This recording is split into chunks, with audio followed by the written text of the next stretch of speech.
Bem-vindo, meu amigo ou minha amiga.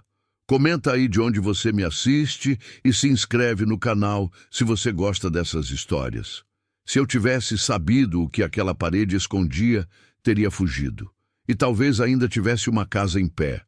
Meu nome é Luzia, tenho 47 anos, mãos grossas de tanto serviço e um cansaço que não sai nem quando o corpo deita. Há 2 anos enterrei meu marido, Sebastião, que caiu morto de derrame no curral numa terça-feira de manhã.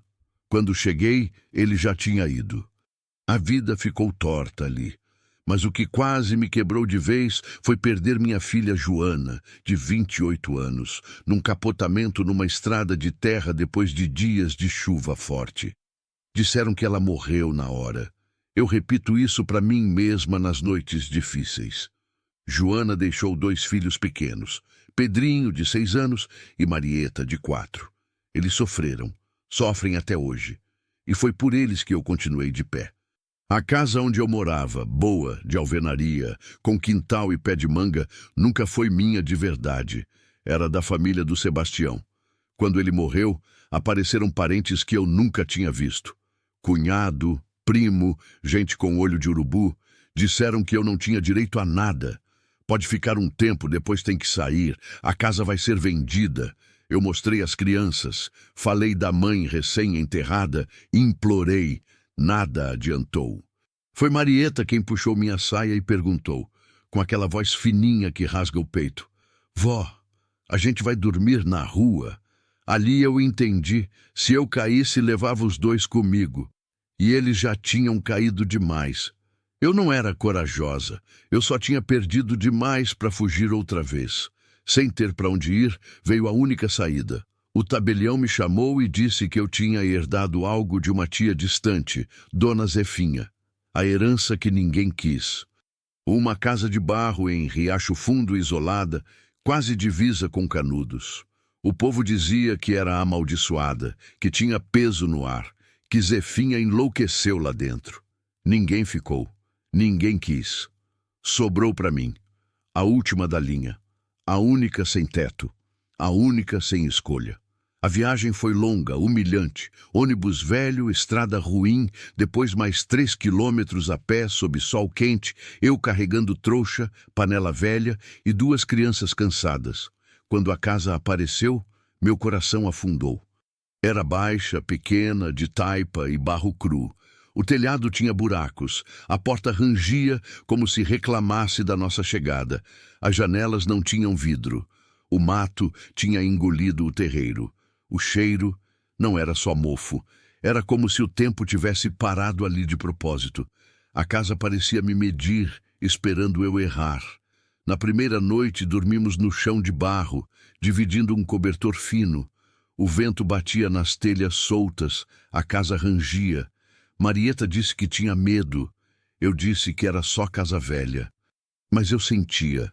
Aquela casa não estava vazia. Os dias seguintes foram de trabalho bruto. Arranquei mato até sangrar, espantei cobra, busquei água no poço, improvisei fogão, tapei o telhado com lona.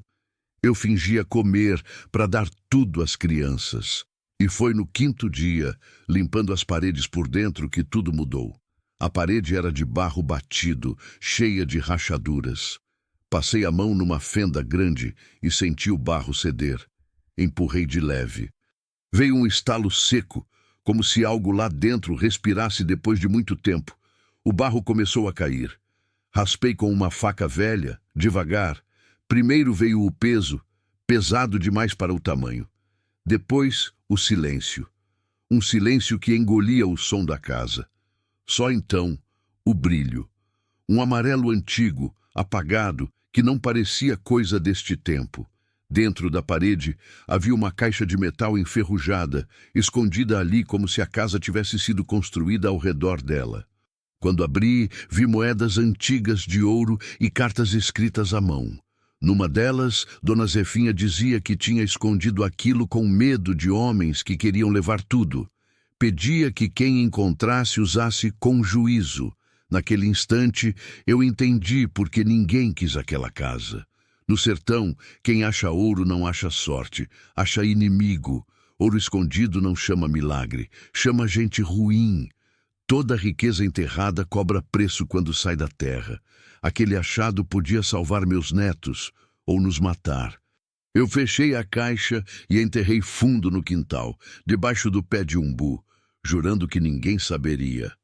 Mas segredo pesa. A casa começou a ranger diferente. O vento parecia mais insistente. Gente passou a olhar de longe. Marieta sonhou que tinha um bicho cavando. Não era medo da casa, era medo de perder mais alguém. E eu soube. O que estava na parede não ia ficar quieto. Eu só não sabia ainda quem viria cobrar e até onde iria para levar. Foi 3 dias depois que ele apareceu. Eu estava no quintal estendendo roupa quando vi a poeira subindo lá longe, na estrada de chão. Não era ventania, era gente vindo. Meu peito apertou. Ninguém vem até aqui sem motivo.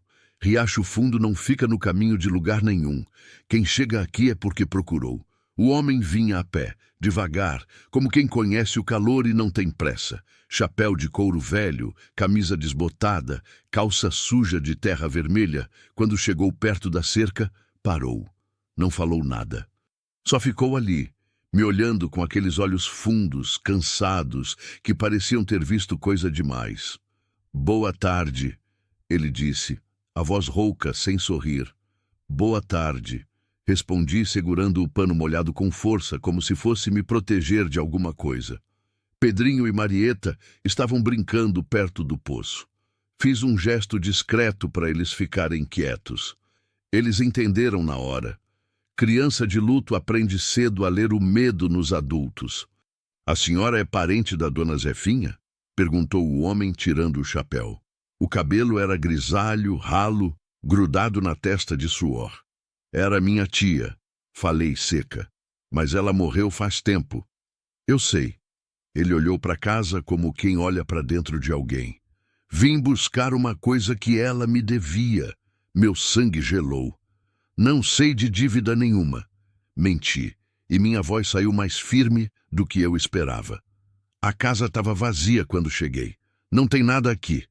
Ele ficou me encarando. Não era ameaça declarada, era pior. Era aquele jeito de quem sabe que você está mentindo e está deixando você saber que ele sabe. A senhora é nova aqui, ele disse devagar, colocando o chapéu de volta. Então deixa eu explicar uma coisa. Dona Zefinha, ela guardava coisas que não eram dela, coisas que outras pessoas confiaram para ela esconder. Eu sou uma dessas pessoas. Não achei nada, repeti, e dessa vez a voz tremeu. Ele deu um sorriso pequeno, sem alegria. Então a senhora não limpou direito a casa ainda. Ficamos ali, parados, o sol batendo forte, o silêncio pesando mais que as palavras. Eu sentia o suor escorrendo pelas costas. Marieta começou a chorar baixinho. Pedrinho puxou ela para trás do tanque. Olha, eu disse, respirando fundo. Eu sou viúva, com 2 netos pequenos, sem nada no mundo além dessa casa velha que ninguém quis. Se a senhora tia devia alguma coisa, morreu com ela. Eu não tenho culpa disso.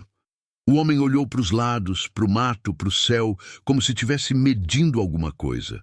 Depois olhou para mim de novo. Eu entendo a situação da senhora, disse ele, com uma calma que me arrepiou mais do que grito. Mas tem gente que não vai entender. Gente que não liga para a viúva, nem para a criança, nem para nada. Gente que só quer o que é deles, ou o que acha que é. Quem é você? Perguntei, e a voz saiu quase num sussurro. Ele não respondeu. Apenas colocou a mão no bolso e tirou um pedaço de papel amarelado dobrado. Estendeu para mim por cima da cerca. Isso aqui é uma carta que Dona Zefinha me deu. Tá escrito aqui o acordo. Se a senhora souber ler, vai ver que eu tô falando a verdade. Peguei o papel com a mão tremendo, abri devagar. A letra era a mesma das cartas que eu tinha encontrado na caixa. Meu estômago revirou. A carta dizia que Zefinha tinha guardado bens de valor para um homem chamado Damião, em troca de proteção durante um tempo de violência. Não dizia que violência, nem quando. Dizia que quando ela morresse ou quando Damião voltasse, ele tinha direito de buscar o que era dele. E terminava com uma frase que me fez suar frio. Quem tocar no que não é seu, vai pagar com o que tem de mais caro.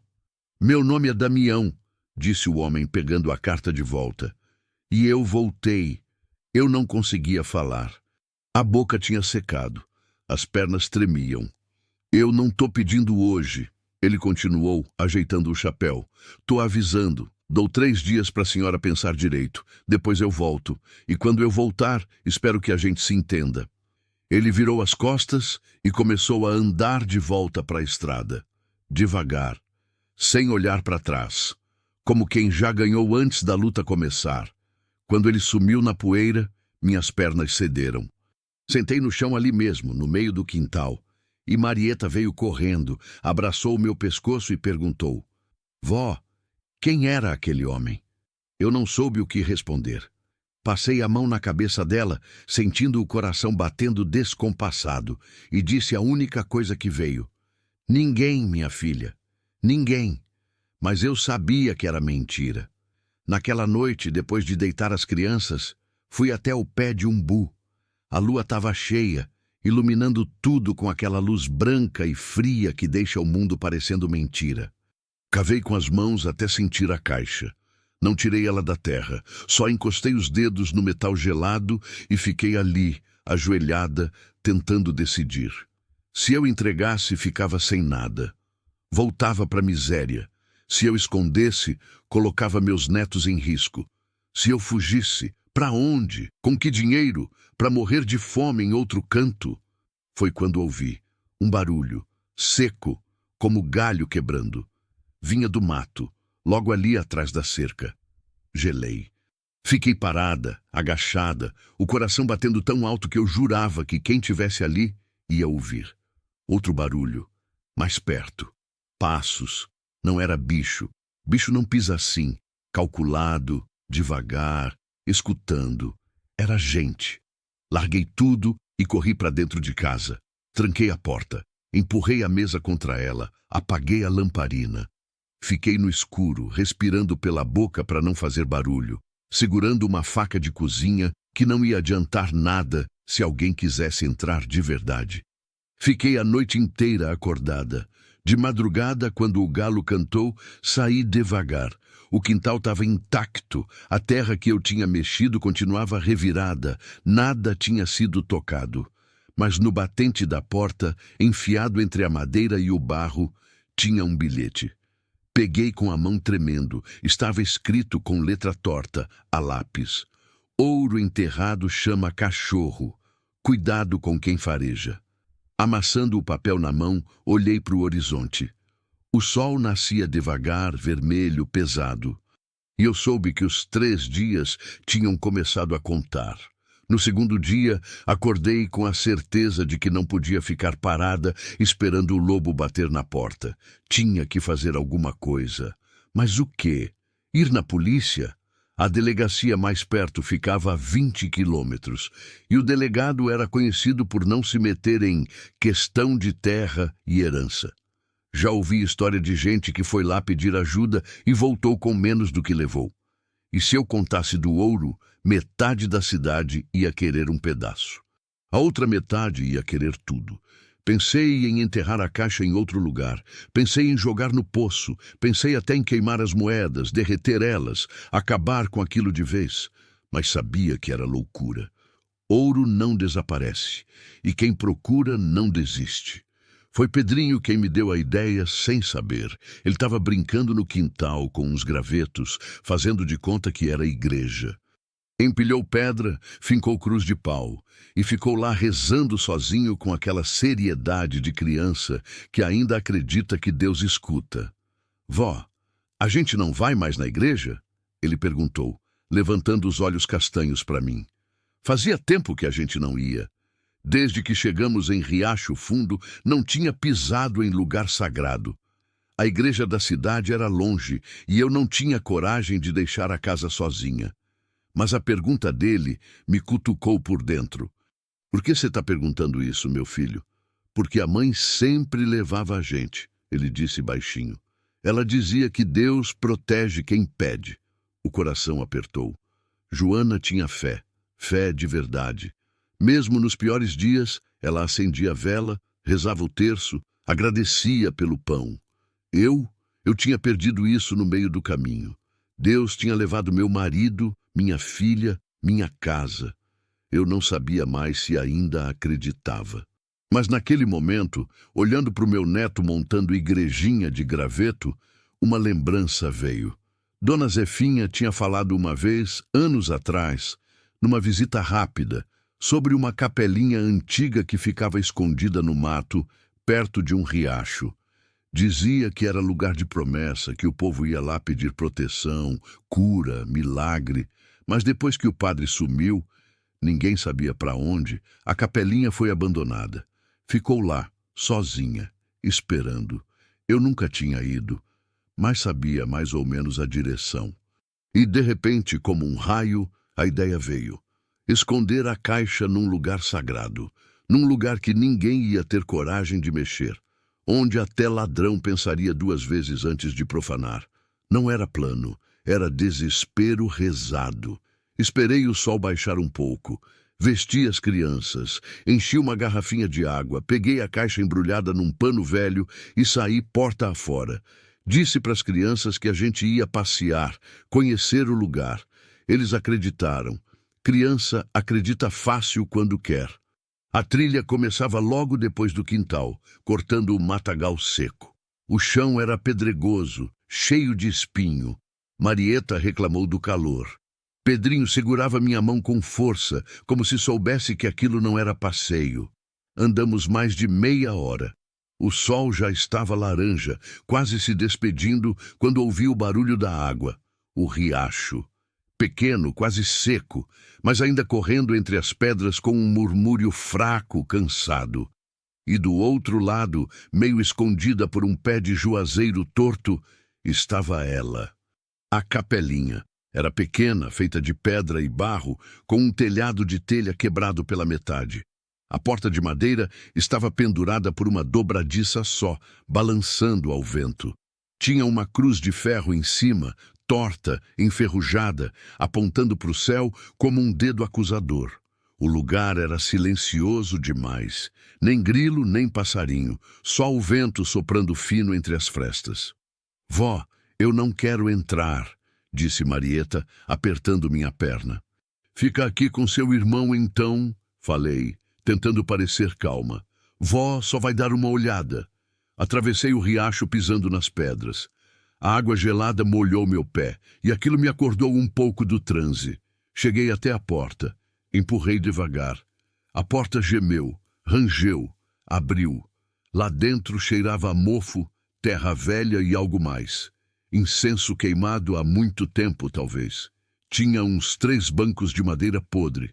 No fundo, um altar pequeno com uma imagem de Nossa Senhora coberta de poeira e teia de aranha. As paredes tinham marcas de vela, manchas pretas de fumaça antiga, no chão, pedaços de terço, moedas, bilhetes amassados, pedidos esquecidos. Pisando devagar, cheguei perto do altar. Ajoelhei. Não sabia bem por quê, só senti que devia. Coloquei a caixa no chão ao lado da imagem. Senhora, comecei a falar, a voz saindo rouca. Eu não sei se a senhora ainda escuta quem fala aqui. Eu não sei nem se eu mereço ser escutada. Mas eu tô pedindo, não por mim, pelos meus netos. Eles já perderam demais. Se essa riqueza é maldita, que fique aqui. Que fique com a senhora. Só protege eles, só isso. Fiquei ali, de joelhos, esperando alguma coisa.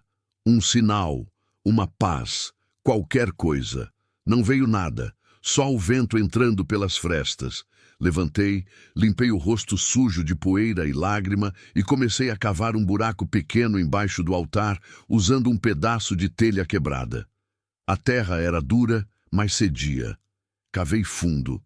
Coloquei a caixa, cobri com terra. Alisava a superfície quando ouvi um barulho. Vindo de fora, vozes, gelei. Eram vozes de homem, mais de um. Vinham pela trilha. Meu sangue virou gelo.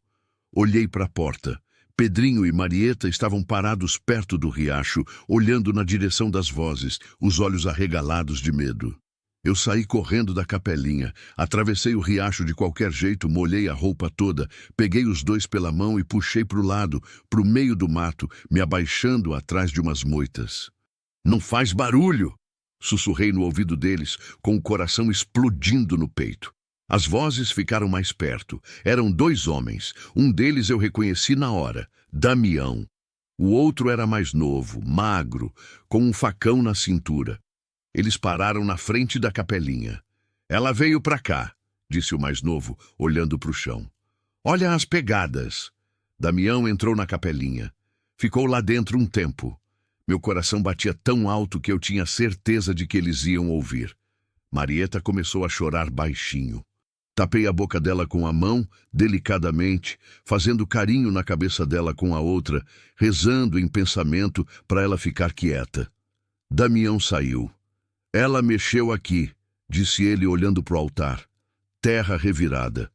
O outro entrou, saiu, olhou em volta. "A gente cava?" Damião ficou parado pensando. O silêncio durou uma eternidade. "Não", ele disse finalmente. "Não hoje. Lugar sagrado não se mexe de qualquer jeito. Traz azar. A gente volta amanhã com o padre velho. Ele benze, a gente cava. E se ela fugir?" "Ela não foge. Não tem para onde." Damião cuspiu no chão. "Mulher com criança não foge. Fica. Sempre fica." Eles deram mais uma volta, olharam o riacho e sumiram pela trilha. Fiquei ali, escondida, tremendo, até o som das vozes desaparecer completamente. Só então soltei Marieta. Ela chorou alto, agarrada em mim. Pedrinho chorava também, em silêncio, do jeito que homem pequeno chora quando acha que não pode. Voltei para casa quase correndo, tropeçando, caindo, levantando.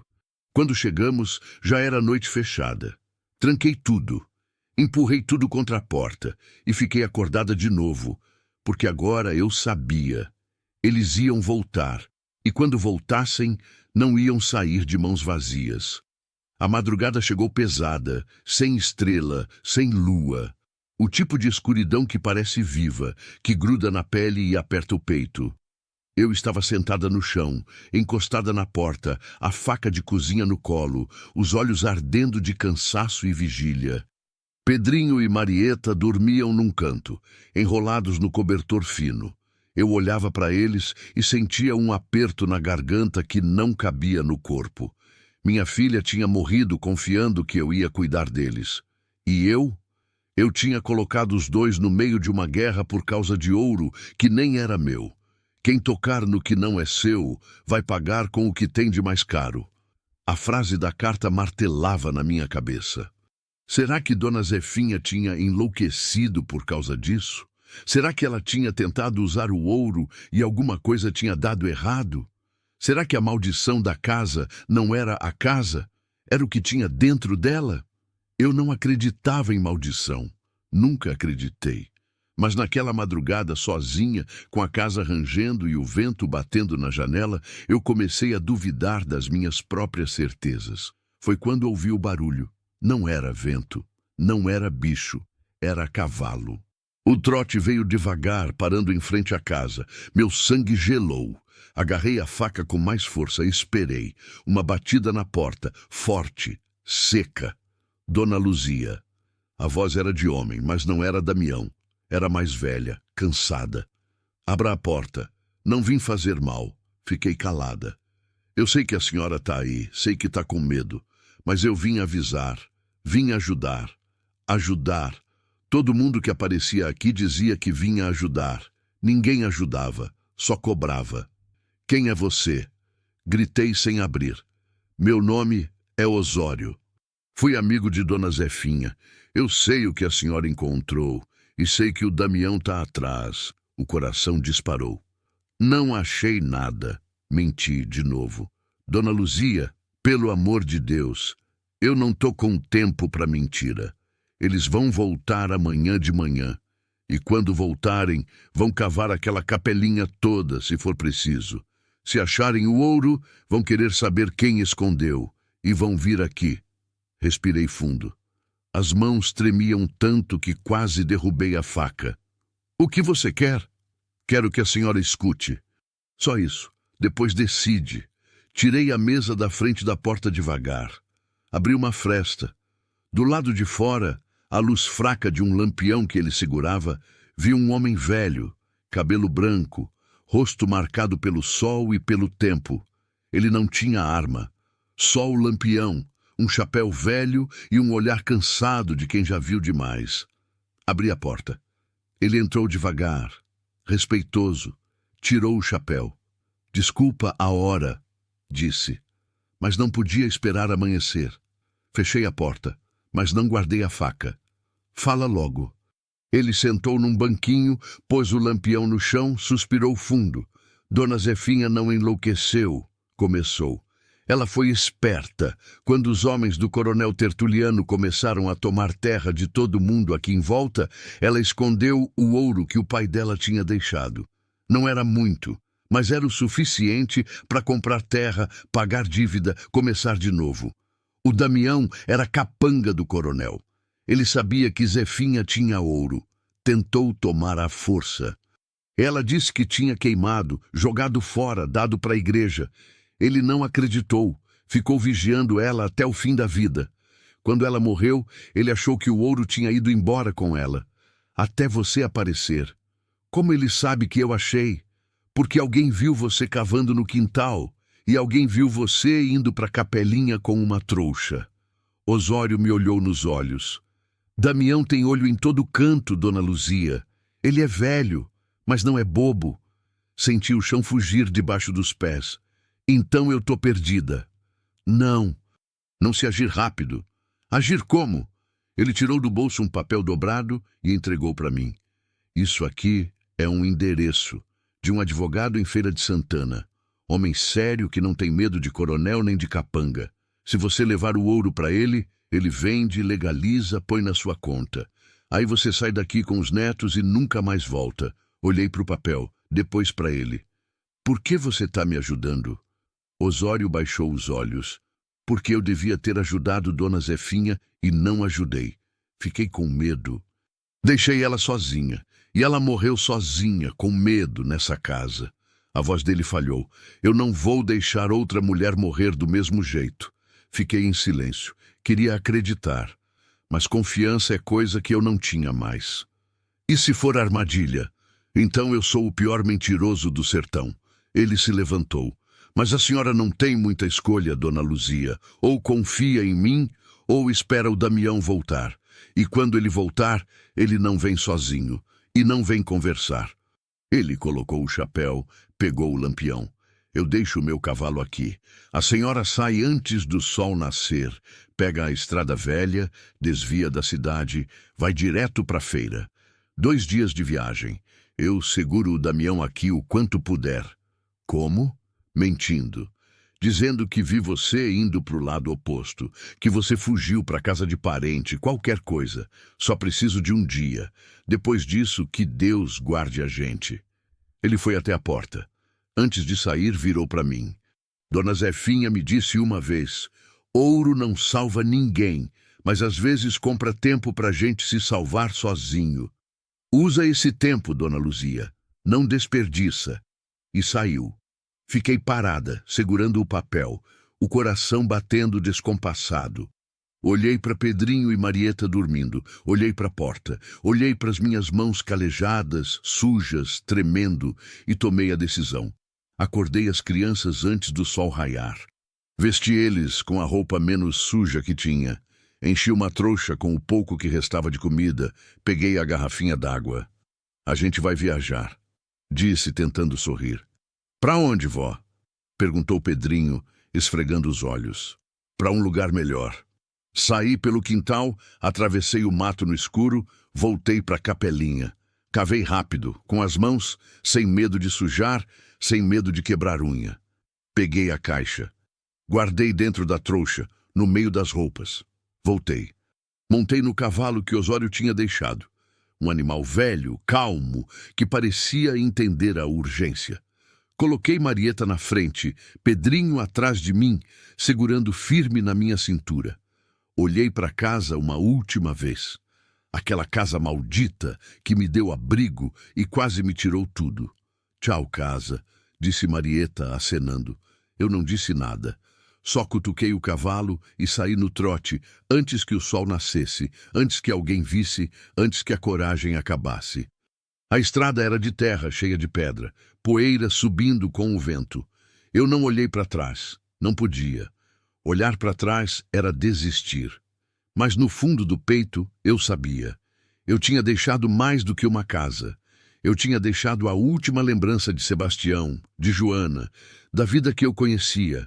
Agora eu era só uma mulher velha, 2 netos pequenos, um cavalo cansado e uma caixa de ouro que podia nos salvar ou nos matar. E a estrada pela frente era longa, escura e cheia de gente que não perdoa. Mas eu segui, porque no sertão quem para, morre. E eu ainda não tinha morrido. O sol nasceu devagar, vermelho como sangue, tingindo a poeira da estrada com uma luz que parecia vir de outro mundo. O cavalo ia no trote manso, cansado antes mesmo de começar a jornada. Marieta tinha pegado no sono de novo, a cabecinha balançando contra meu peito. Pedrinho segurava firme na minha cintura, em silêncio, do jeito dele, guardando o medo dentro, como o homenzinho que aprende cedo a não chorar. A estrada velha que Osório tinha falado era estreita, quase sumida no mato. Eu nunca tinha passado por ali. Poucas pessoas passavam.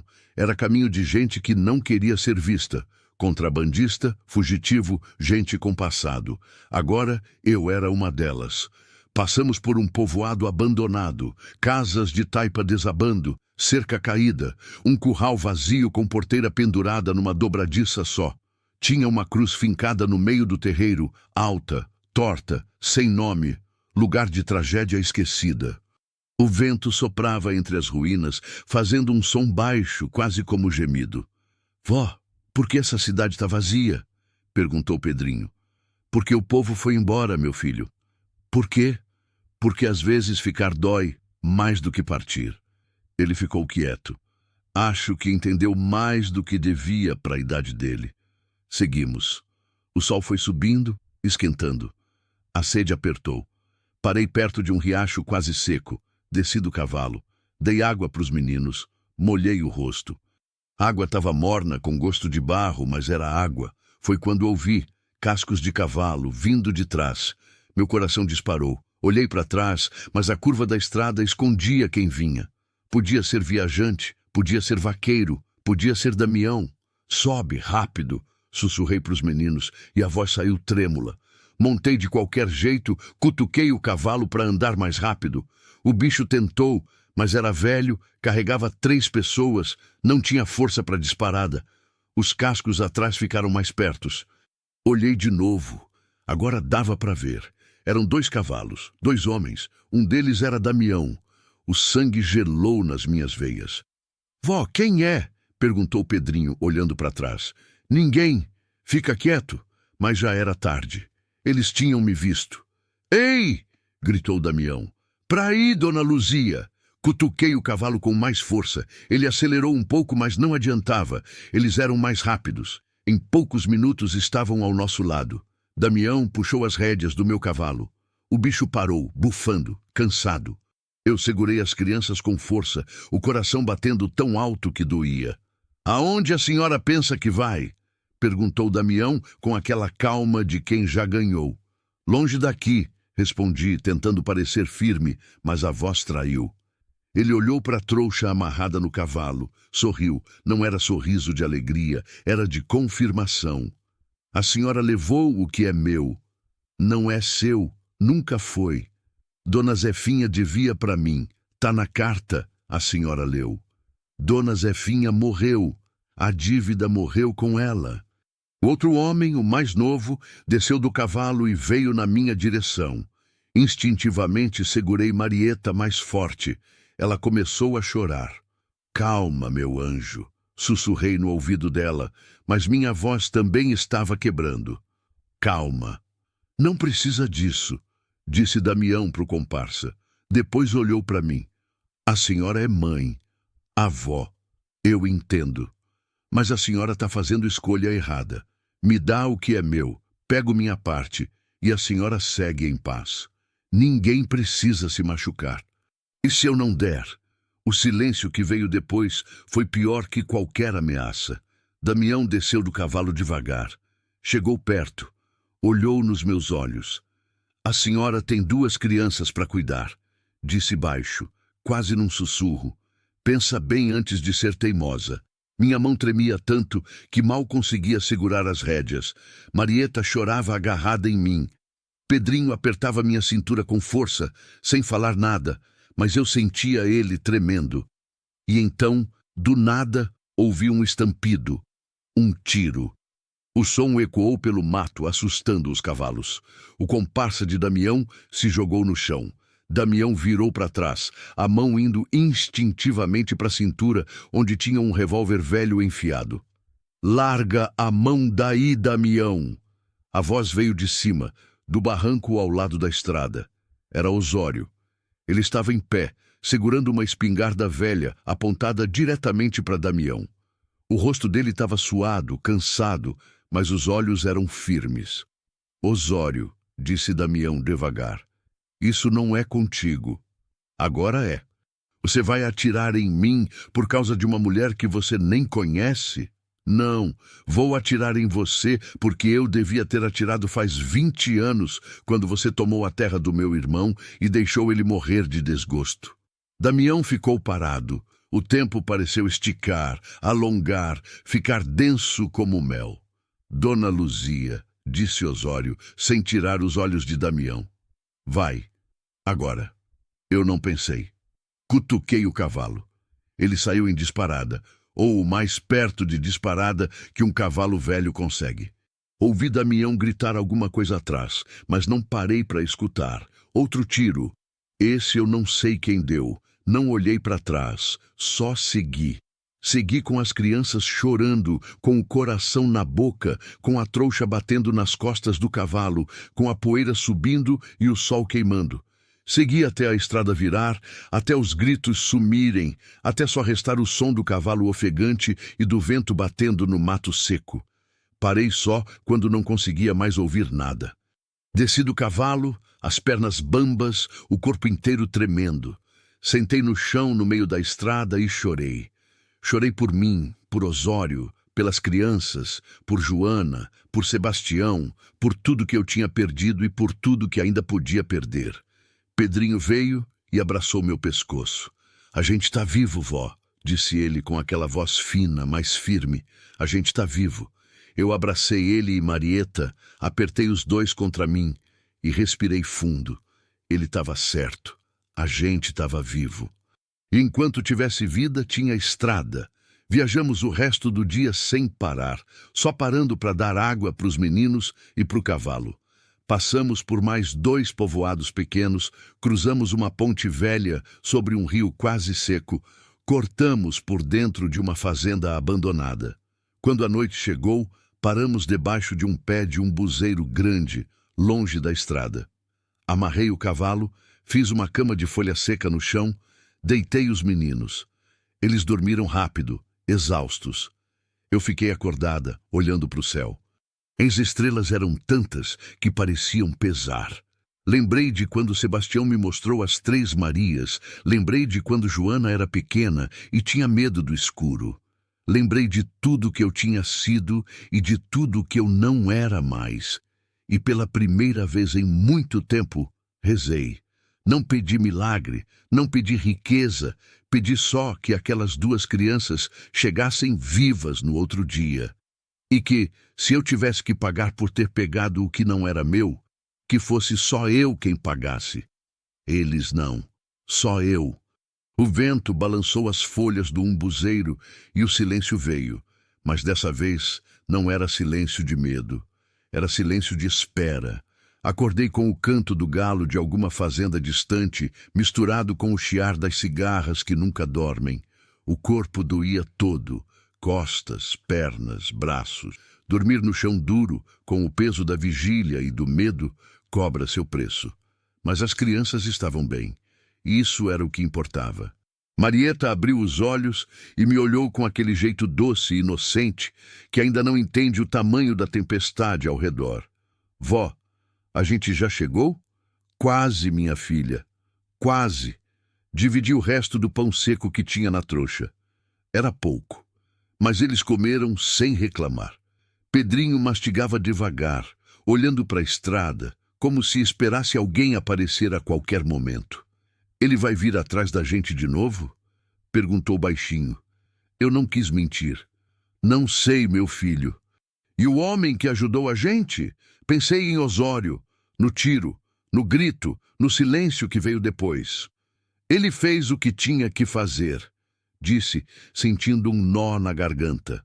Agora a gente precisa fazer a nossa parte. Montamos no cavalo de novo e seguimos.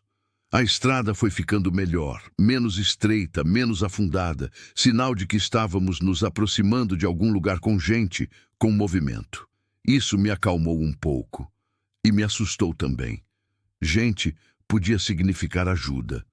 Ou podia significar mais olhos vigiando, mais bocas falando, mais perigo. Foi no meio da tarde que avistamos Feira de Santana, ao longe.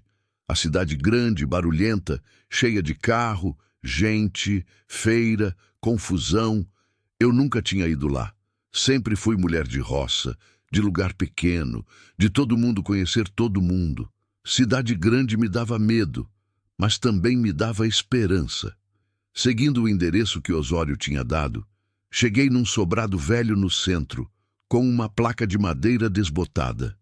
Doutor Reinaldo Tavares, advocacia e causas diversas. Desci do cavalo. As pernas bambas quase não me seguraram. Amarrei o bicho num poste, peguei a trouxa, segurei a mão das crianças e subi a escada de madeira que rangia a cada passo. A porta estava entreaberta. Bati. Entre, disse uma voz de homem, cansada. Empurrei a porta. O escritório era pequeno, apertado, cheirando a papel velho e fumaça de cigarro. Tinha a estante cheia de livro empoeirado, mesa coberta de processo e atrás dela um homem de uns 60 anos, magro, óculos de aro fino, cabelo grisalho penteado para trás. Ele levantou os olhos e me olhou de cima a baixo. Pois não? Fiquei parada, sem saber por onde começar. Ele esperou, paciente.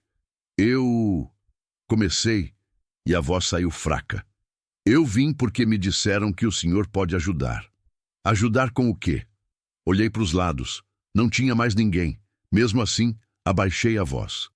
Com isso, abri a trouxa e tirei a caixa de metal enferrujada. Os olhos dele se estreitaram. Ele se levantou devagar, deu a volta na mesa, pegou a caixa, abriu, olhou para as moedas de ouro, para as cartas. Ficou em silêncio por um tempo longo. Depois, olhou para mim. De onde a senhora tirou isso? Herança de uma tia. Estava escondido na casa. E por que a senhora está trazendo para mim? Porque tem gente querendo tomar, gente perigosa. E eu não sei o que fazer. Ele voltou para a cadeira, colocou a caixa na mesa, tirou os óculos, limpou, colocou de novo. A senhora sabe o que é isso? Perguntou, sério. Ouro, moedas velhas. Sim, mas não é só isso. Isso aqui é ouro de garimpeiro antigo, provavelmente de antes da República. Vale muito dinheiro, mas também é ilegal vender sem documentação. A senhora pode ser presa por receptação, pode perder tudo, inclusive essas crianças. Meu mundo desabou de novo. Então, não tem jeito? Ele ficou me olhando. Depois olhou para as crianças. Marieta tinha sentado no chão, brincando com um pedaço de barbante. Pedrinho estava em pé do meu lado, segurando minha mão, com aquele olhar sério demais para a idade dele. Dr. Reinaldo suspirou. Tem jeito, mas não é fácil. Eu preciso fazer uma declaração de achado, registrar no cartório, esperar prazo legal, pagar imposto. Demora uns 3, 4 meses. E durante esse tempo, a senhora precisa ficar aqui, na cidade, esperando. Tem onde ficar? Balancei a cabeça. Não, senhor. Ele ficou pensando. tamborilou os dedos na mesa. Tem uma pensão aqui perto, da dona Amélia. Gente boa. Eu falo com ela, vejo se ela deixa a senhora ficar pagando depois quando o ouro for legalizado e vendido. E se o homem vier atrás? Aqui é cidade grande. Tem polícia, tem juiz, tem gente que não gosta de valentão de interior. Se ele aparecer, a gente denuncia. Ele não é dono daqui. Eu queria acreditar, queria tanto acreditar. O senhor, por que está me ajudando? Ele deu um sorrisinho cansado. Porque Osório me pediu. Ele me mandou um recado ontem, avisando que a senhora ia vir. Disse que era caso de vida ou morte. Ele parou, o rosto ficando sério. E disse também que se eu não ajudasse, ele mesmo vinha cobrar. Senti os olhos encherem de lágrima. Ele tá vivo? Tava quando mandou o recado. Não sei agora. Abaixei a cabeça. Respirei fundo. Não podia desmoronar agora. Não na frente das crianças. Então tá bom, disse, limpando o rosto com as costas da mão. Eu aceito. Dr. Reinaldo pegou a caixa e guardou num cofre velho atrás da estante. Isso fica comigo. A senhora vai para a pensão, descansa, cuida das crianças.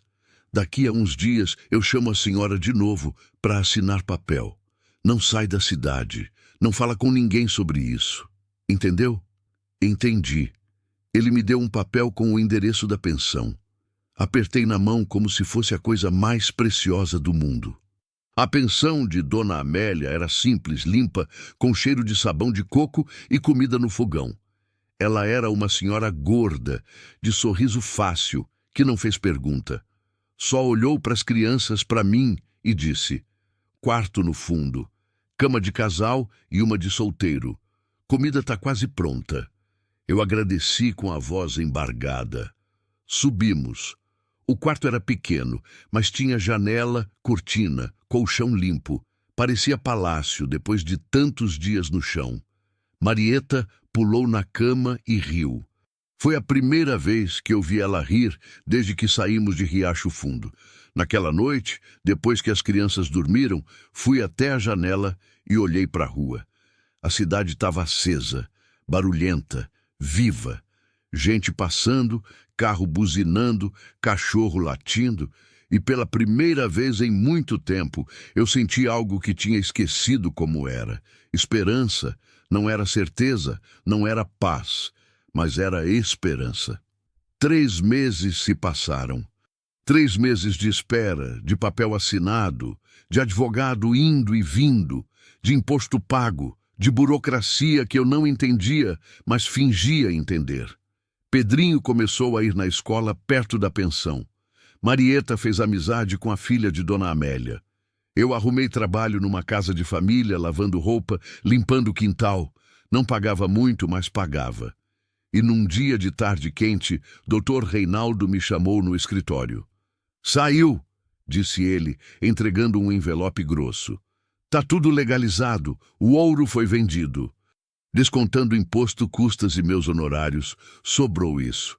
Abri o envelope, eram notas, muitas notas. Mais dinheiro do que eu tinha visto na vida inteira.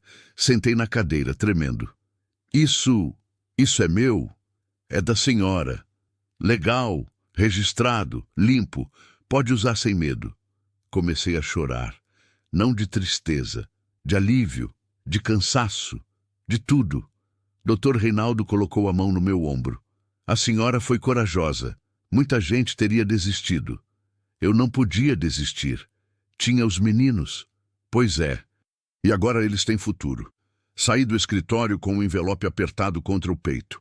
Fui direto para a pensão, peguei as crianças e disse: a gente vai ter casa de novo. Casa de verdade. Nossa! Pedrinho olhou para mim com aqueles olhos castanhos, sérios, e perguntou: casa longe de homem ruim, vó? Longe, meu filho, bem longe. Epílogo. Comprei uma casa pequena nos arredores de Feira de Santana, nada luxuoso. Mas tinha quintal, tinha cerca, tinha porta que trancava. Matriculei as crianças em escola boa. Comprei roupa, sapato, material escolar, guardei o resto do dinheiro no banco com a ajuda do Dr. Reinaldo, que virou amigo, o tipo de amigo que a vida manda quando a gente mais precisa. Às vezes, de noite, eu sonho com Riacho Fundo, com a casa de barro, com a capelinha, com Osório. Nunca mais tive notícia dele. Não sei se sobreviveu, não sei se foi preso, não sei se fugiu, mas eu rezo por ele toda noite. E sei, no fundo do peito, que ele sabia o que estava fazendo. Sabia que podia morrer e escolheu me salvar mesmo assim. Hoje, quando olho para os meus netos brincando no quintal, quando vejo Pedrinho crescendo sério e forte, quando escuto Marieta cantando enquanto desenha, eu sei que valeu. Valeu cada medo, cada fuga, cada noite sem dormir. Porque no fim, não foi o ouro que me salvou. Foi a coragem de seguir em frente quando tudo pedia para eu desistir.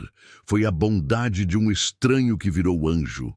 Foi a fé, não em milagre, mas em mim mesma. E se um dia Pedrinho ou Marieta me perguntarem como a gente chegou até aqui, eu vou contar tudo. Vou contar sobre a casa assombrada, sobre o ouro escondido, sobre Damião, sobre Osório, sobre a estrada dos espinhos. Vou contar que a vida, às vezes, é dura demais para ser justa, mas que enquanto houver amor, enquanto houver alguém para proteger, a gente encontra força onde não sabia que tinha, e segue, sempre segue. Porque no sertão e na vida, quem para morre, e eu ainda não morri.